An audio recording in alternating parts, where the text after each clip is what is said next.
नमस्कार, मी डॉक्टर मच्छिंद्र बांगर. महाराष्ट्रातील आणि देशातील हवामान परिस्थिती संदर्भात ताजा अंदाज देणारे एक प्रभावी अशा प्रकारचा WD उत्तर भारतामध्ये सरकतोय, ज्याचा परिणाम उत्तर भारतातील मैदानी भागावर होऊ शकतो.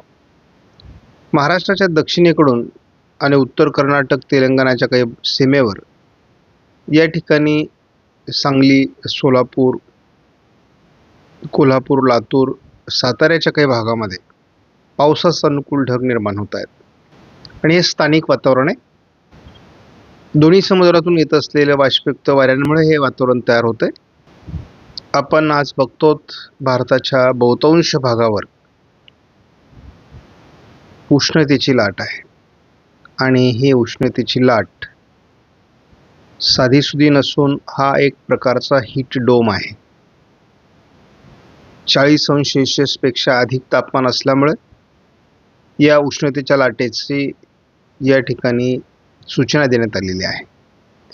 दरम्यान महाराष्ट्रामध्ये दक्षिणी भागामध्ये म्हणजे मराठवाड्याचा दक्षिणी भाग, पश्चिम महाराष्ट्र, दक्षिण कोकणात गारपिटीची शक्यता वर्तवण्यात आलेली आहे.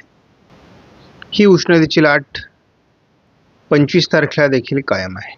महाराष्ट्रामधील पावसासाठी अनुकूल वातावरण दक्षिण मराठवाडा आणि पश्चिम महाराष्ट्रात कायम आहे. उष्णतेच्या लाटेचा प्रभाव 26 तारखेला देखील कायम आहे. मात्र महाराष्ट्रातील उष्णतेचा प्रभाव केवळ विदर्भापुरता मर्यादित राहील. तेलंगणा आणि गुजरातमधील उष्णतेच्या लाटेचा प्रभाव कमी होण्याचे संकेत आहेत 26 तारखेला. 27 तारखेला मध्य भारताच्या बहुतांश राज्यांमध्ये आणि अगदी पश्चिम भारतापर्यंत उष्णतेची लाट कायम असणार आहे. 28 तारखेला उत्तर भारतातून हिमालयाला पॅरलल अशा प्रकारचं पावसाळी वातावरण राहण्याचे संकेत दिले आहेत. एक WDचा प्रभाव हा असू शकतो. 28ला केवळ राजस्थानमध्ये उष्णतेची लाट दिसणार आहे आणि ही परिस्थिती जवळपास 29 तारखेला कायम असणं अपेक्षित आहे. गेल्या 48 तासामध्ये तेलंगणामध्ये तुरळक, उत्तर कर्नाटकामध्ये आणि सातारा जिल्ह्यामध्ये पावसाची नोंद झाल्याचं या ठिकाणी स्पष्ट झाले. आपण या ठिकाणी सातारा जिल्ह्यातल्या काही पावसाच्या घटना बघतो. या ठिकाणी उत्तर कर्नाटक, तेलंगणा, छत्तीसगड आणि पूर्व भारतामध्ये पावसाच्या घटना घडलेल्या आहेत. GFS मॉडेलनुसार सध्या एक हलका WD उत्तर भारतात सरकतोय. त्याचा प्रभाव 26 तारखेपासून जाणवण्याची शक्यता आहे. परंतु महाराष्ट्रामध्ये किरकोळ ढगाळ परिस्थिती याचा अपवाद वगळता विशेष वातावरण दाखवण्यात आलेलं नाही. 29, 30,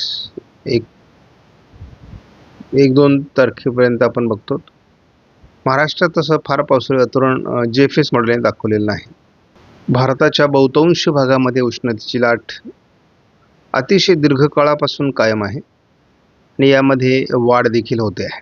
26-27 तारखेला आपण राजस्थानच्या काही भागामध्ये, उत्तर प्रदेशच्या काही भागामध्ये, उत्तर मध्य प्रदेशच्या काही भागामध्ये, अगदी विदर्भामध्ये 45°चा टप्पा जाताना बघतो आहोत आणि हा हीट डोम आहे. त्यामुळे या ठिकाणी आपल्याला प्रचंड उष्णता दिसते आणि ती सातत्याने आहे. 30 तारखेला राजस्थानच्या काही भागात 47°C टप्पा देखील उष्णता गाठू शकते असा अंदाज आहे. आणि हा एवढा दीर्घकाळ हे वातावरण उष्णतेचं का आहे तर यालाच हीट डोम असं म्हणतात.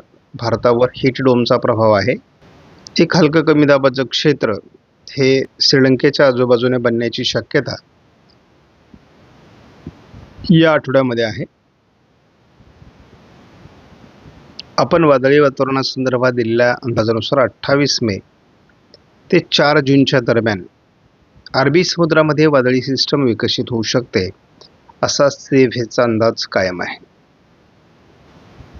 आपण पुढील 5 दिवसामध्ये जर GFS मॉडेलनुसार अंदाज घेतला तर किरकोळ पावसाच्या घटना या पश्चिम महाराष्ट्र, दक्षिण मराठवाडा आणि मध्य महाराष्ट्राच्या काही भागात किंवा काही जिल्ह्यांमध्ये होतील असं GFSचा अंदाज आहे.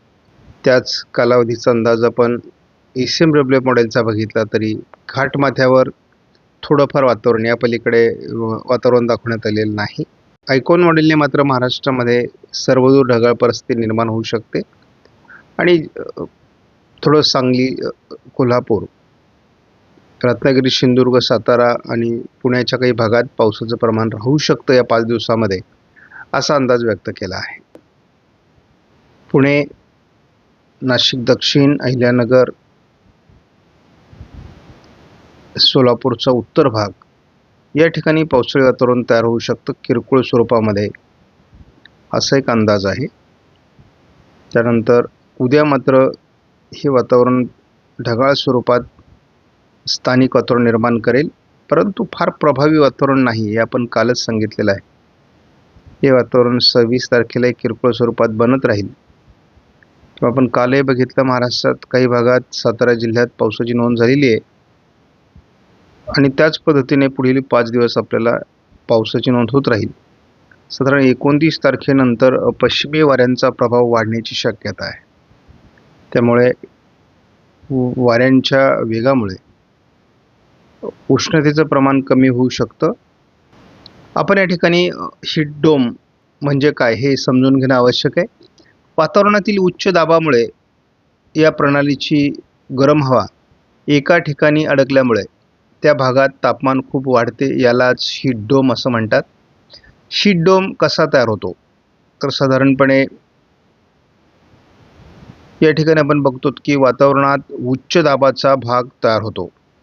हा दाब गरम हवेला खाली दाबतो, गरम हवा बाहेर जाऊ शकत नाही आणि ती एका डोम म्हणजे घुमटाप्रमाणे सारखी अडकून राहते. सूर्याची उष्णता सतत वाढत राहते आणि तापमान खूप वाढते. अशा प्रकारच्या घटना हीट डोममुळे घडत असतात. याचा परिणाम काय होऊ शकतो, तर अतिउष्णता वाढते.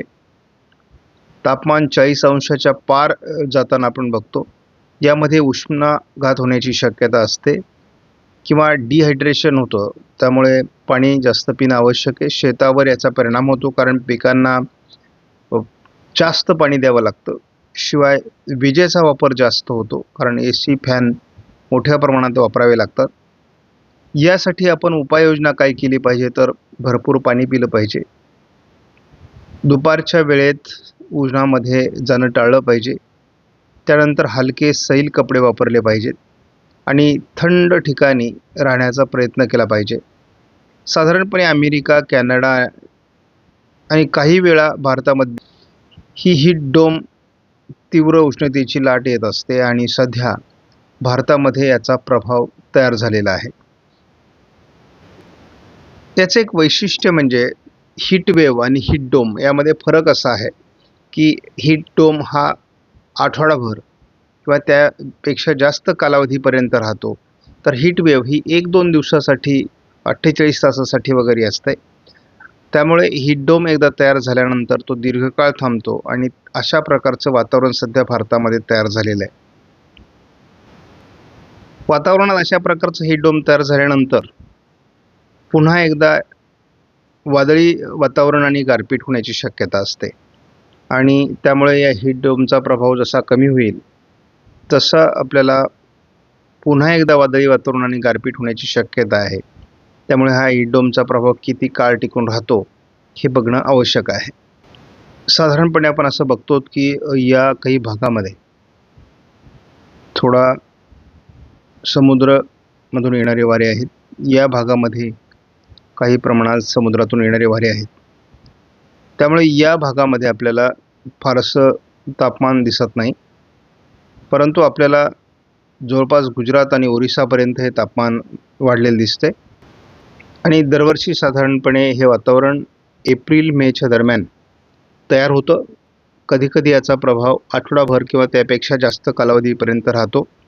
आपण त्यामुळे बघतो की भारतामध्ये उष्णतेची तीव्रता ही 47 अंश सेल्सिअसपर्यंत जाण्याची शक्यता आहे.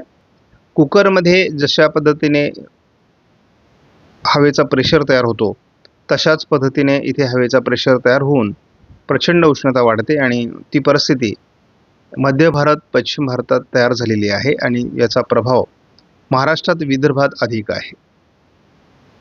मराठवाड्याच्या पूर्व भागातही त्याचा प्रभाव जाणवतोय. त्यामुळे या ठिकाणी काळजी घेणं आवश्यक आहे. आपणास व्हिडिओमधील माहिती महत्त्वपूर्ण वाटल्यास लाईक करा, शेअर करा, चॅनलला सबस्क्राईब करा. धन्यवाद. जय हिंद, जय महाराष्ट्र, जय बळीराजा.